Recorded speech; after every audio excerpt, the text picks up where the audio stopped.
They're in Qatar to enjoy their life. Yeah, enjoy their life. Qatar, Qatar. the Okay. country of Qatar, spelled like Qatar, Qatar, Mm-hmm. but they pronounce it Qatar, It's a Qatar. Qatar is the right pronunciation. That Qatar, all right. Okay, like a let's. meat cutter in a butcher shop. Yeah, it sounds like that. Yeah, And maybe it looks like that too. yeah, maybe.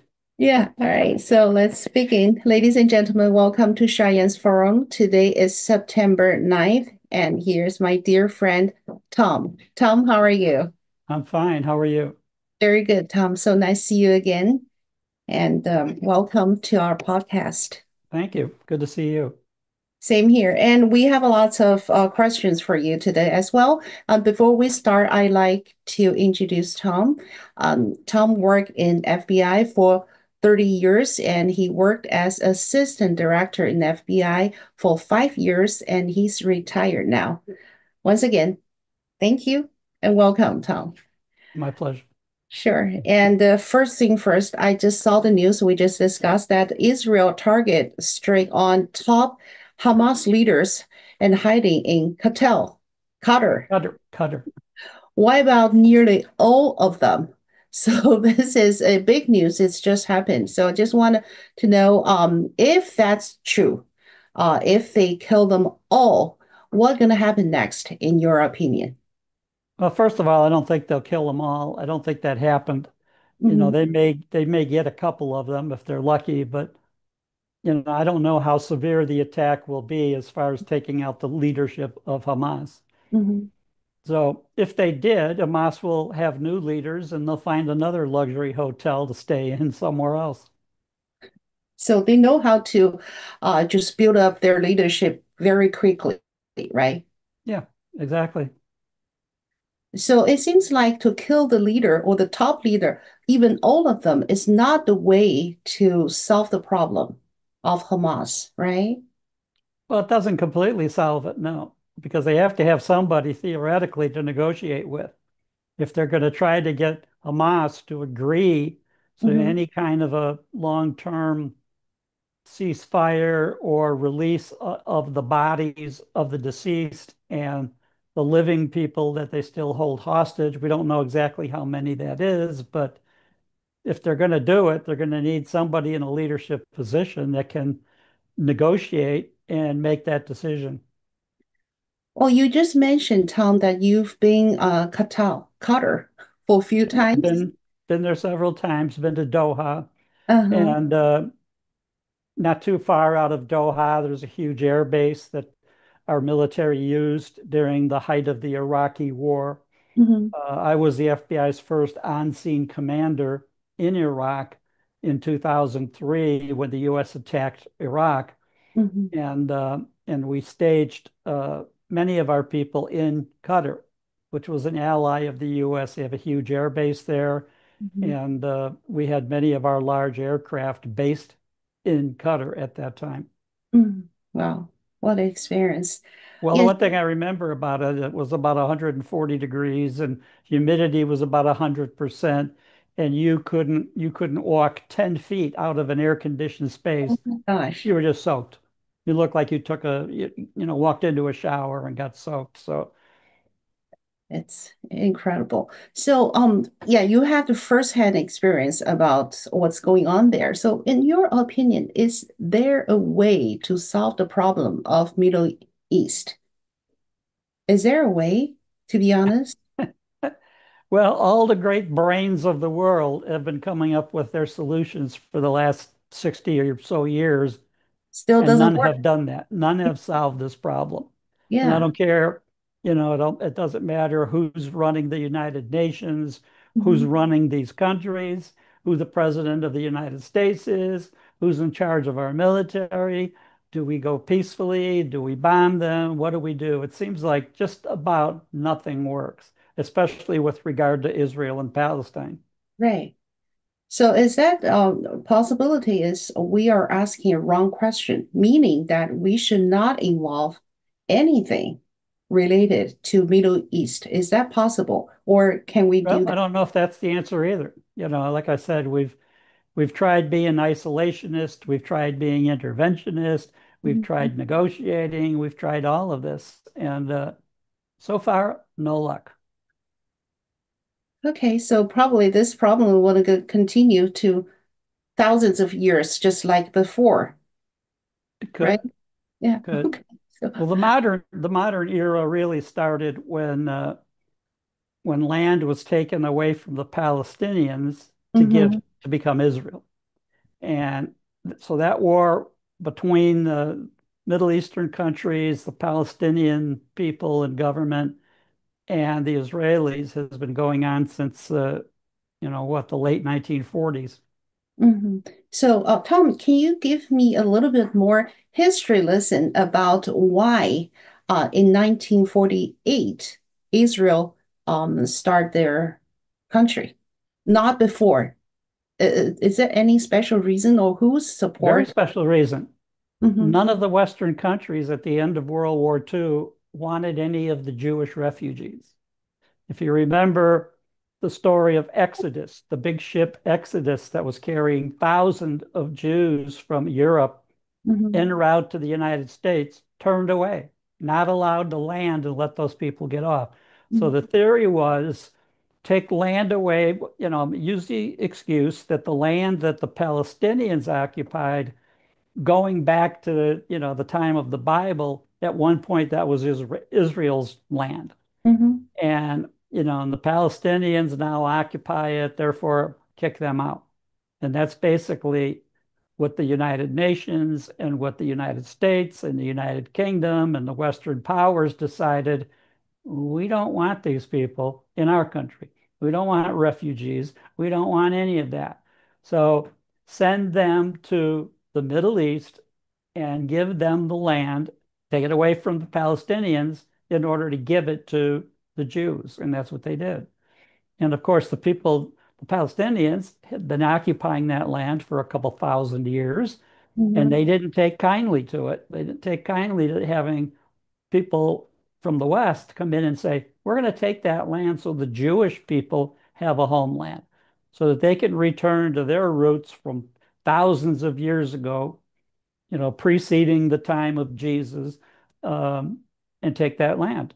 And so you had a very short war, let's say, at that time, and the Israeli people and government and military prevailed, hmm and then they took that land. Wow. So that means the Western country have that happen, right? Right. So it's a little I just had a little confusion here because the Western like American and British, they fight German and defeat them and free these Jewish people. And why don't they take them as a refugee? Good question. None of these countries wanted them, basically. So they just figured, well, let's send them to the Middle East, to Israel, and say that the land being occupied by the Palestinians was actually historically Jewish land for thousands of years. So therefore, take it away from the Palestinians and give it to the Jewish state, So state of are Israel. Jewish people happy to do that, or they rather stay in some Western countries, or they want to go back to the homeland to Well, they establish? didn't want to go back to Germany and places in Europe that were so devastated. Most of the major cities in Europe were in real bad shape at the end of the Sure, war. It's like sure. they'd been hit by a tornado. hmm And so I think the majority of these people would rather have come to the United States, but we wouldn't take them. Okay, so it's our fault to push them to establish a country like Israel or Yes, British, right? yes, we had a lot to do with it. Yes. Wow, wow, that's interesting. Because I thought that Jewish people really wants to have their own country for a long time.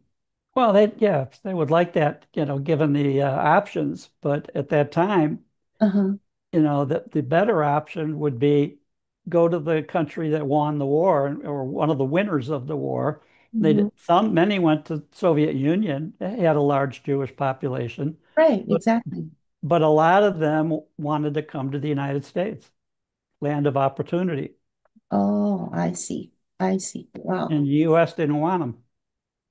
Well, okay. So maybe next time we can dig a little bit more why we don't want them. That's a good question, right? Yeah, good question. Well, at that time, because thousands of refugees at that time, poor and needy and all of that, and the U.S. figured, well, you know, go to Israel, Mm-hmm. take the homeland. Mm-hmm. Wow. Okay. So then the problem starts. The Yeah, modern problem starts and never absolutely. stop. Yeah. Yeah, All right. Well, thank you so much. And then also some very sad thing happened in North Carolina. A guy who killed a girl from escaped from Ukraine. And this guy has been patched for 14 times and right. just released. And today we just find out a fact which is really surprised me that the lady who's a judge, Teresa Stocks, did not pass the North Carolina bar exam. And nor she is not a member of the Bar Association, North Carolina Lawyer Association. And I dig into it. She is not, has never attended a bar exam. As a magistrate judge in the county in North Carolina, she is not required to be a licensed lawyer or a member of North Carolina State Bar. The resource confirmed that she's neither. It's really surprised me. So is that something that only in a certain area or it's very common practice in US? I don't It, think it's common, but obviously in this case, um, pretty much the local court system for local crimes like murder or robbery, assault crimes are handled by the local court system. They're sure. not typically federal crimes.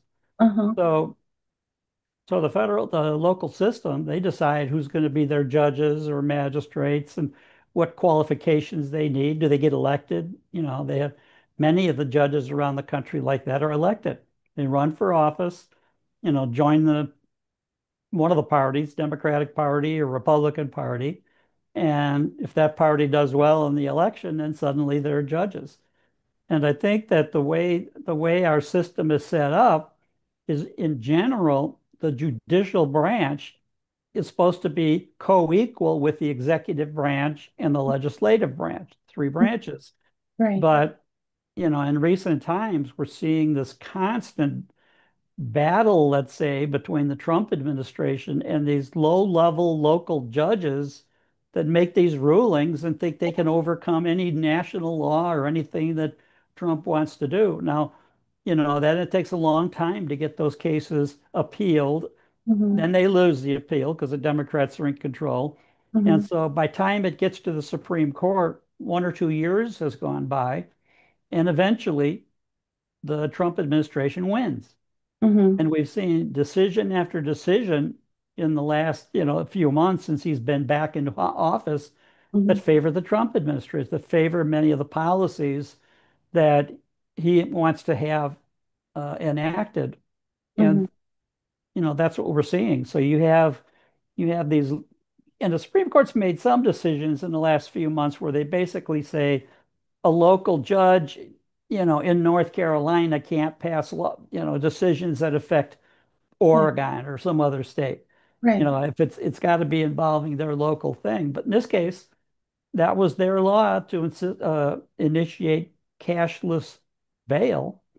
And so here's a guy arrested 14 times, but he promised the judge that he would come to court you know, and the judges, oh yeah, and if they go against that, all these big mouth liberals, rile up and say, "Oh, they're mistreating these guys. This is unfair," and this is what you get. And what's unfair is poor, innocent people just getting Exactly. shot, stabbed, Yeah. run over, Mm-hmm. whatever, and nothing ends up happening to the bad guy. So that's what we're seeing is I guess, the tyranny of criminals Yeah, over good citizens. right, right. Thank you. And here you have, the ultimate irony is this woman escapes the war in Ukraine, escapes all of the military actions there that have been wiping out people, comes to the United States, gets killed. It's so sad. It's so sad. And thank you for mentioning about the Supreme Court. They issue some decision this couple of days to support Trump administration, and then they emphasize that we already have the decision that the local judge cannot issue a nationwide decision. Right. This judge doesn't care. They don't even listen to the Supreme Court. And the Supreme Court said, if you don't do so, you're going to be punished. But what's the punished? What's the consequence? I don't know. From the law point of view, if the lower judge is not follow the order from the Supreme Court, what's the punishment going to be? It must have something, must have consequence. What is that? Well, usually nothing lately. A judge can be impeached, but, the vote would then be the legislature taking them out of office. We just haven't seen that. It's just like a Hamas. If you kill the leader and then they have another leader, right? Yeah, Pretty much the same thing. And also more scary is the magistrator in the states, North Carolina, can serve without legal training. Can you that's believe? true. That's true even for a Supreme Court judge. There's nothing that requires them to be a lawyer or to already have been a judge. They can be just a citizen and be, nominated by the president, and the Judicial Committee of the Senate hold hearings, and then the Senate votes. And so it's legally possible to have Supreme Court justices aren't even lawyers. Okay, it's only Supreme Court justice and magistrator, right? The regular judge need to be a lawyer. Is that true? Or it I don't know that that's true or not. I don't know every situation for federal judges that they have to be doesn't? lawyers. Oh, Typically, to get elected and get backed by the Senate, then typically they are. But I don't know if that's an actual legal requirement. all right. So basically, if Trump want to nominate I as a Supreme Court judge, it could happen. Could happen. Not a lawyer. Wow. Well, that's just a big surprise. A big surprise. All right. So, Yeah, it does. You don't have to be a lawyer now. Maybe because you're a friend of mine, that might help. But yeah, but otherwise, but otherwise, being a lawyer is not required to be a Supreme Court justice. oh, wow. This is big news to me. I thought every judge need to be a lawyer to pass a bar exam to be a like, yeah. No, no, because in cases where they're elected, Hmm. that's that's a Yeah. political, position, Oh, yeah. political situation. Right. Right. Wow. So thank you so much for telling me this good news. I have hope now. You always wanted to be on the Supreme Court, so you have hope now. All right. I'll work hard And on you that. would and you would look good in the black row as well. Yeah, I hope so. Yeah. Thank you so much. And your help is big. And then also 3.3 million from left-wing NGO of this count of MacArthur Foundation went to this county, this particular county, to reduce the jail population, and the very county that released Korea criminal 14 times. This is the particular place, and I believe it happens a lot in America Probably. right now. Yeah. And it's a little surprised me. It's North Carolina. It's not California. It's not New York. North Carolina is supposed to be a red state, and still the system is that Well, if you look at right, even states like California, look at the percentage of votes that Donald Trump got. right, Huge numbers. And right. yet, that the leaders of these states don't care. They don't care if the majority of the people in their state Mm-hmm. would prefer more conservative policies, especially law and order. Hmm. So, I remember these arguments in the late 60s, law and order, when Hmm. there were riots, when there were protests and anti-war demonstrations from the Vietnam War days. Um, I can remember candidates saying, I'm going to be law and order. And that meant a lot. But now it can mean a lot, and that person get a lot of the votes, and yet the other leaders just basically ignore it. So what? No consequence. No.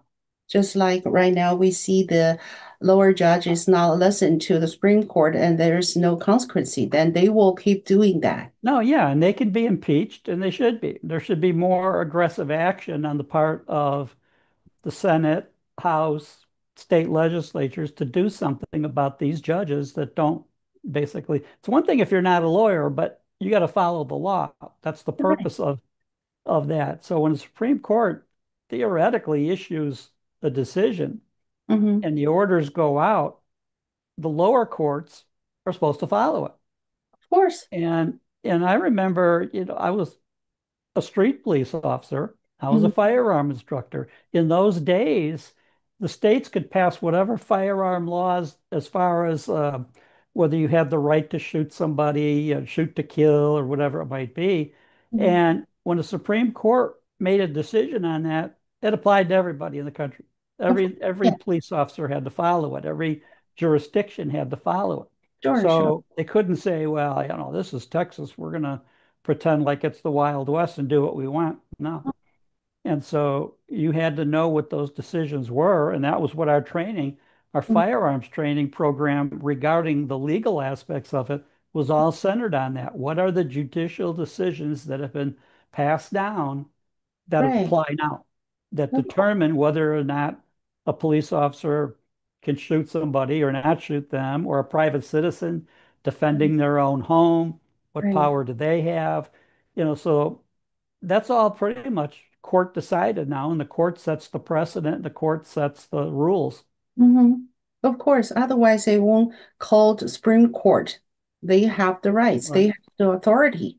right, And it's the base of the law and order. If the judge don't listen, if the law enforcement don't listen, where we have the law and order, it should be a common sense, right? right. And talk about Chicago that you used to be a policeman there. ICE is start to work there.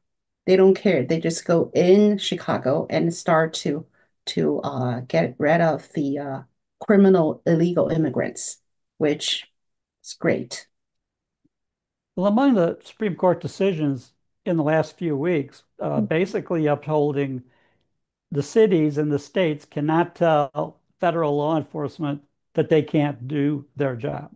Sure. And so those decisions have been upheld that ICE can come in and arrest illegals on the street or conduct the raids they have with assistance, whether it's the FBI, DEA, marshals, Hmm. that federal law enforcement supersedes local, local decisions, let's say, Hmm. in those states. And that's been upheld now also by the Supreme Court. So I think what that does is give Trump a green light basically to take more aggressive action Right. in these states, in these locations. Right. So if the mayors or governors issue order for the state law enforcement and ask them do not cooperate with the federal law enforcement, is that legal? Can they do No, that? no. And Tom Homan has talked about that repeatedly, that if they want to get in the way of Homeland Security or ICE or the federal agencies doing their job, Hmm. lawfully doing what they're supposed to do, they can be arrested. Yep. And his recommendation is arrest them, put them in jail.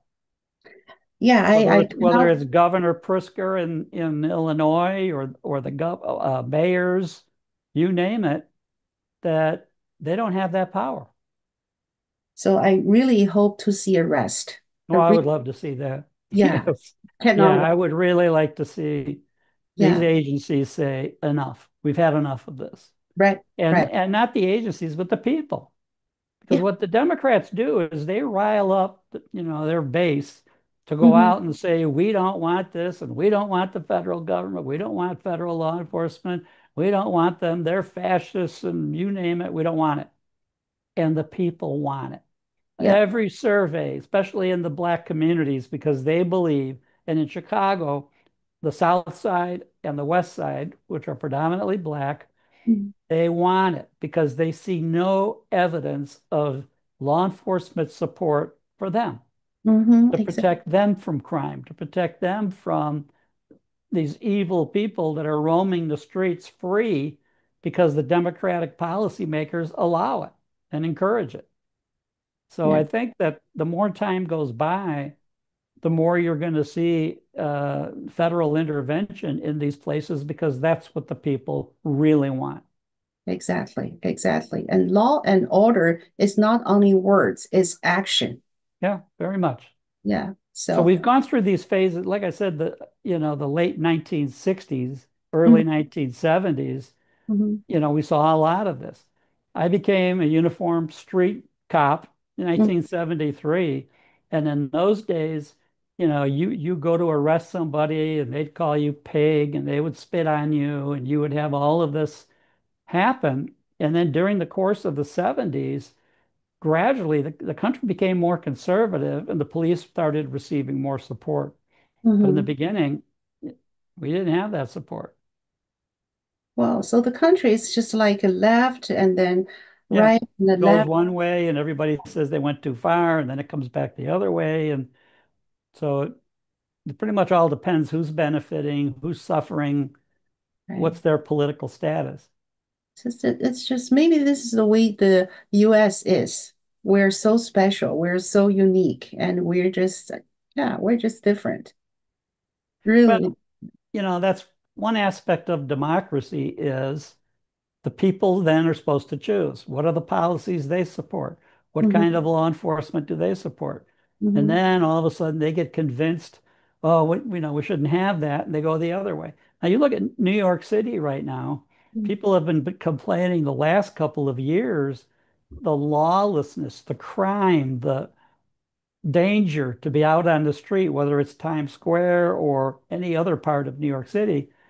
And now you have this guy running uh, for mayor who's going to get elected, and he's unbelievable. He's a communist, he's a socialist, he's everything bad, Hmm. and he's supporting all of these to fund the police and reduce the police department. And his latest thing now is most of the problem that the people see in New York, and these same things apply in other cities, is gang related. The Hmm. gangs have become too powerful. The gangs have taken over, and therefore they want the gangs eliminated. So NYPD now, going back several years, had established a gang crimes unit.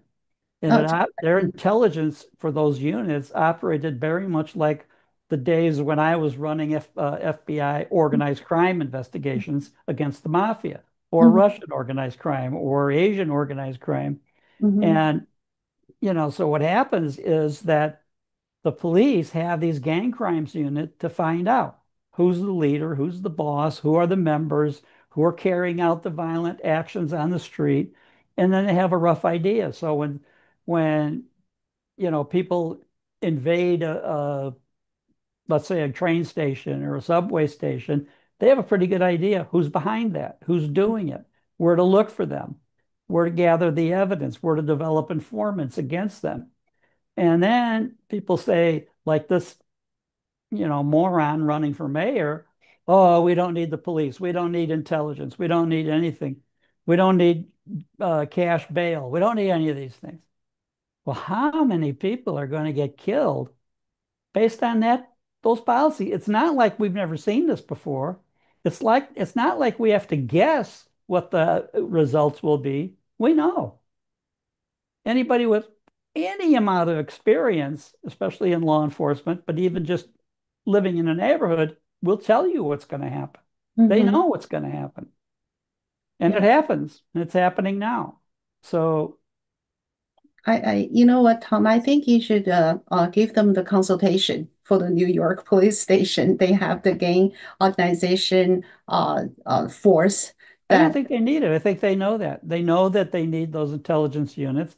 They Mhm, know that they need other agencies, mhm. federal, state, and local, to help, or National Guard or any other resources they could get. They know that.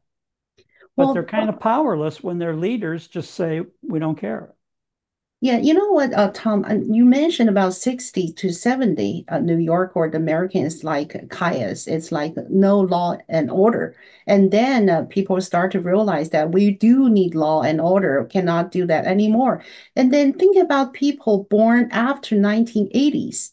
They don't have the firsthand experience. No. Maybe their But you parents, look back at those days, and that's how Giuliani got elected. right. Everybody, election after election, Democrats, Democrats, Democrats. And Hmm. then the people were so fed up that they actually elected Giuliani to be Hmm. the mayor.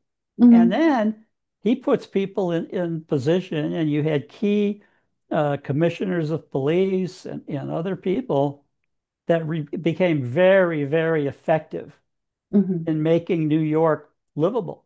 Right. So you could walk in Times Square at 9 or 10 o'clock at night and not worry about being murdered. You could do all these different things. Hmm. And, for a while that lasted. And then, later you have new mayors come in and then they bring their people in. And then gradually the momentum and the support for that diminishes. So first it's Bloomberg and then it's a couple other mayors that come along. Ultimately, um, Mayor de Blasio, who is exactly like this guy running now.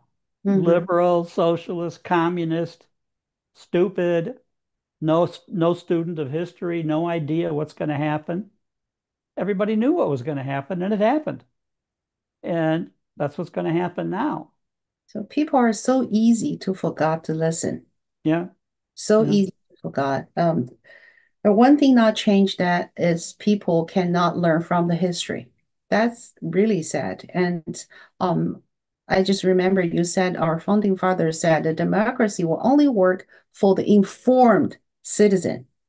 And right. it's like there's so many people are not That's why the First Amendment was so important, right, that enabled the people to be informed, people being able to speak freely. right, And an important aspect of that is freedom of the press, right. that the people would need to be informed by an honest Hmm. news media, honest press, and Right. then they would get the facts and then theoretically make the right decision. Now, in Hmm. those days, at the time of the founding of the country, in order to vote, you not only had to be white, but you had to be a property owner. Hmm. So Right. anybody couldn't I do, and agree the with that. idea was that you would Right. have a stake Hmm. as owning property, owning businesses Hmm. in how the country is being run. Right. So you would pay attention to who's going to run and who's going to initiate certain policies that would be detrimental Hmm. to the economy of the country and therefore your personal wealth. Yeah. And then later, they opened it up that just about anybody can vote. Now they're trying to get illegals to be able to vote, Democrats. And that's why. Then there will be no hesitation to elect somebody into an office that it won't hurt you. So, if you're a flaming liberal Democrat in New York and this guy wants to eliminate specialization within the police, gang crimes unit, experienced officers, enough officers, let's say, um, you don't care. You don't own anything. And if he Yeah. says he's going to give you more money and reduce taxes, Mhm. that's my guy. That's who I want. Right. Right. Right. So this is actually a very deep topic about how the Democrats should operate. Democrats is a good idea. Republic is a good idea. The question is how we operate it and who can vote. So yeah, it's a big question and it's a very big topic. And then we probably can do that some other time and go deep. And yeah, so it's very interesting. And thank you so much for mentioning that. And I totally agree with founding father that only people have the property, have the right to vote. That makes sense, right? Yeah. And then also we see the DEA operate size of 480 kilograms fentanyl. It's it's a lot. Yeah. And 11 million cash from uh, Sonora. It's in Mexico, right? The cartel, Sinaloa cartel. Sinaloa, yeah. Yeah, they as a terrorist organization. So the DEA announced Monday, yesterday, that from August 25th to 29th, agent arrest 617 people with tied to the cartel across 23 field divisions in the US. And the operation is underscored the cartel's reach into both large urban centers and small rural communities. Right. So something really serious is about they are everywhere, Well, not almost. only that, but by our country designating them as terrorist organizations, Hmm. the main terror that they're openly committing right now is in Mexico. And so basically, whether it's the Sinaloa cartel or many of the other cartels in the country, Hmm. um, they're pretty much controlling the government. They're Right, right. pretty much, the woman running the government right now is She is. completely afraid of them. She's completely overwhelmed and overmatched. And so that's why they're kind of turning the other way when the U.S. comes down and basically conducts military operations against the cartels in Mexico. Hmm. And I think that normally her rhetoric and the country's rhetoric, how dare you, and you can't come down here, and we don't need you, and we're not corrupted, and we're a free country. And, one example I think that kind of applies is if you look at Washington, D.C., one of Trump's biggest supporters in D.C. has been the mayor, Muriel Bowser. And everybody expected her, including Trump, to Hmm. scream bloody murder when Hmm. he was going to send in the National Guard or other federal resources into DC. And it's been just the opposite she's been the only Democrat smart enough to realize, what they're doing here is actually doing a good job. Hmm. The people are actually happy because crime is down. It's safe to walk around, Hmm. uh, in the mall, in the capital area, and all of that. And she's had enough sense, which surprised me, to be honest, to Hmm. say, "Oh, they're doing a great job, and we Yeah, appreciate it." she's very happy and appreciate. Yeah, very, very appreciative and showing gratitude. And I think maybe the Trump administration is probably as surprised as many of us that she's been that supportive.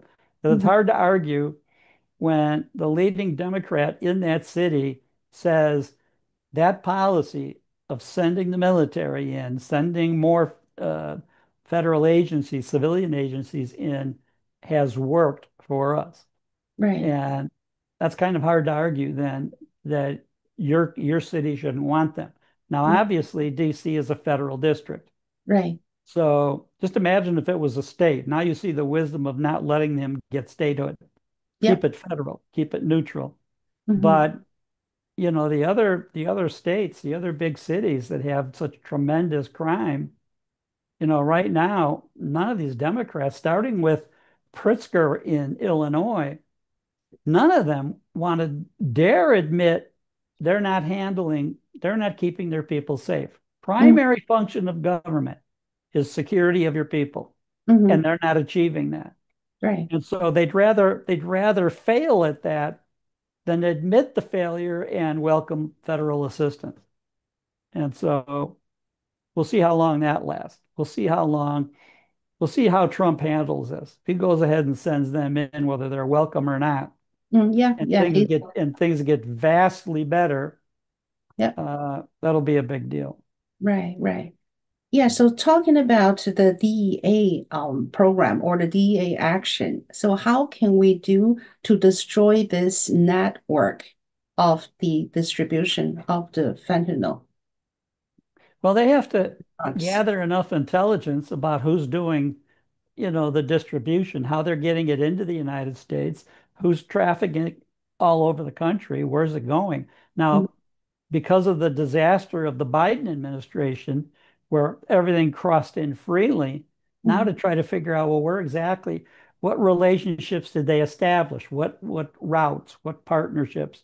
Mhm. And now to go in after 4 years of negligence and try and piece this together. But if they keep doing it, they will.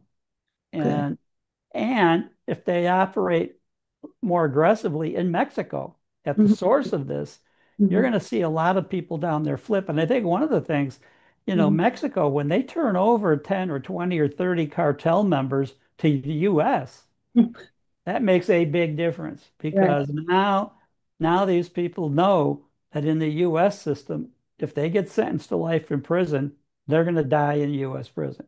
Mm. And doesn't matter who it is, they're not going to get away with it. Okay. And that's much like our RICO statute in the US back Mm. in the days when I was in charge of the organized crime program Mhm. and working organized crime cases for 20 years before that. Mhm. um, we knew that because of the severe punishment of the RICO statute, that more and more of these mafia members were going to cooperate, going Mm. to do anything to stay out of a sentence that sentences them to life in prison without parole. Great. So you give me a lot of faith and confidence that if only if we want to do that, we have enough force to do so, Yeah. to make Americans safe again.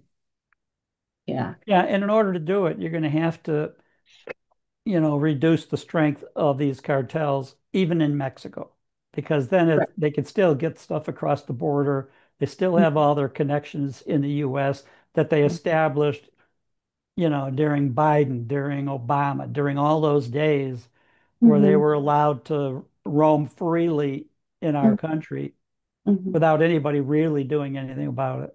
Right, right. And also talking about drugs, we know that the material are mostly from China to Right. Mexico, and they produce the drug. So, in your opinion, which is more important to stop Mexico produce the drug or to stop China to provide the material, the raw material to Mexico? Well, both. You have to, the precursor chemicals coming in from Canada, I mean, from China to Mexico, Mhm. that is severe. So, if we have enough intelligence to stop those shipments, stop those cargo ships on the high seas before they even get there, Right. then when they do get there, the cartels are supplying the scientists that do the assembly, that take these precursor chemicals Mhm. and put the formulas together to Right. make fentanyl or methamphetamine or whatever dangerous concoction they're doing. Mhm. And and I think what you're going to be seeing more of in the months ahead is U.S. military going into Mexico and wiping out these production facilities. Now, this is much of what we did back even when I was in the FBI, all the way up through the 2000s in Colombia. Mm. So Colombia is nowhere near as productive of cocaine and all of these drugs that they were bringing into the U.S. because basically we assisted the Colombian military in going into the jungle and wiping out these places, just bombing them out. And that would cost them, especially what it would take to build the labs to assemble, Right. these items, and then we'd go in and destroy it or support the Colombian military in supporting it. And Mhm. I think we're going to see much of that formula uh, being Have- applied in Mexico. That if Right. these labs are going to be very difficult to hide where exactly they're producing when the Right. chemicals come in and they go to assemble the formulas.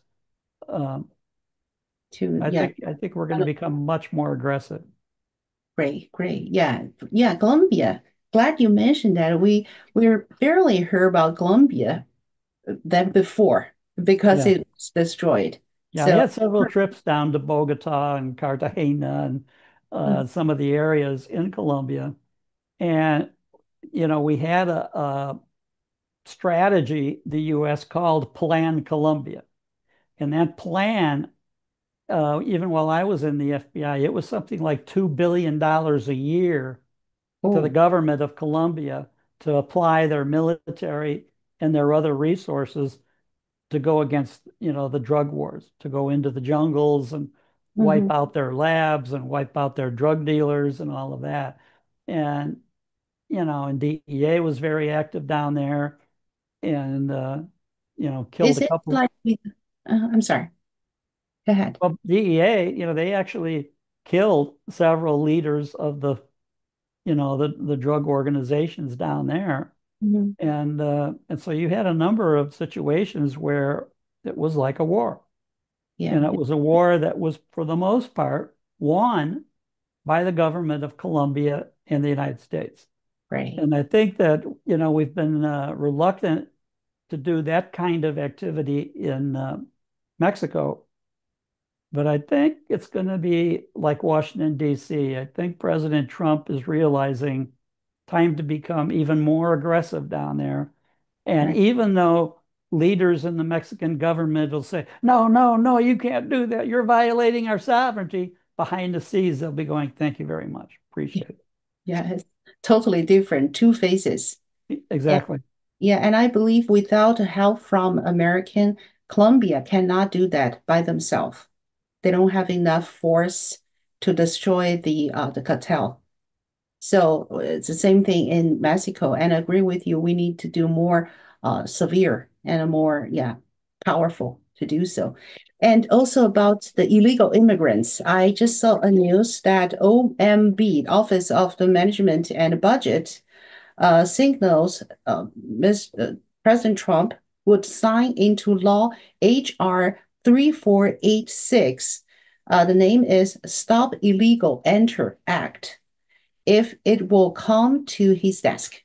And the bill would create a mandatory minimum 5 years prison term for any alien who entered the U.S. illegally and get convicted to a felony and also increase the maximum prison term for illegal reentry from 2 to 5 years. The bill also established a mandatory minimum term of imprisonment for 10 years and allowed a life sentence for an individual who was convicted to a felony before deportation or convicted of illegal re-entry at least 2 times before removal and who subsequently entered or tried to enter the United States.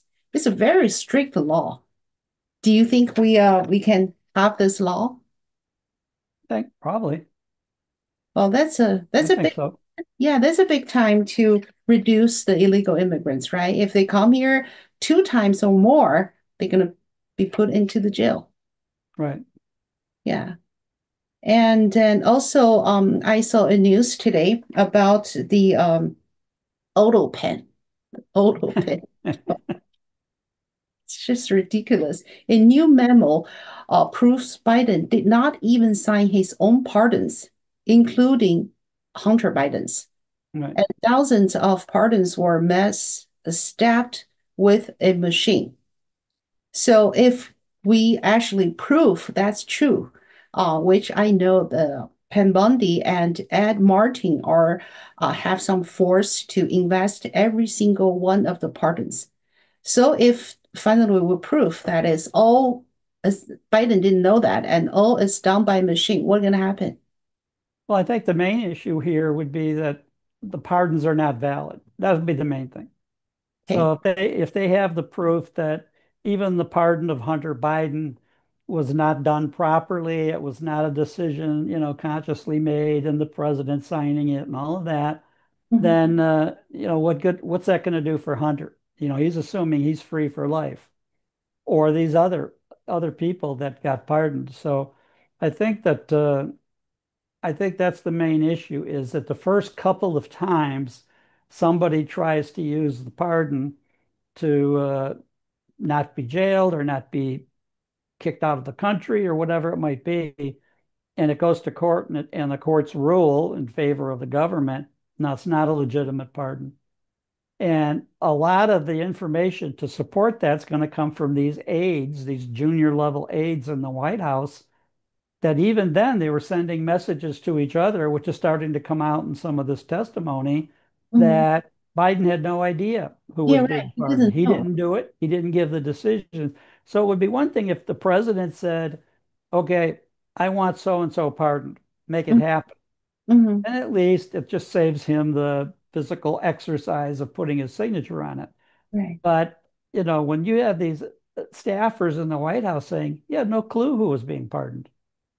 He had no idea. He just generally he would know Hunter and the family, but all these 4,000 Yeah, pardons, right. he wouldn't know all of them. He wouldn't probably even know 1/10 of them.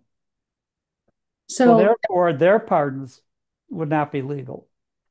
right. And people are really care about Fossey, uh, Dr. Fossey. He's being pardoned, and if his pardon can be recognized or not, if finally we figure out that Biden did not sign the pardon, it Yeah, depends, right?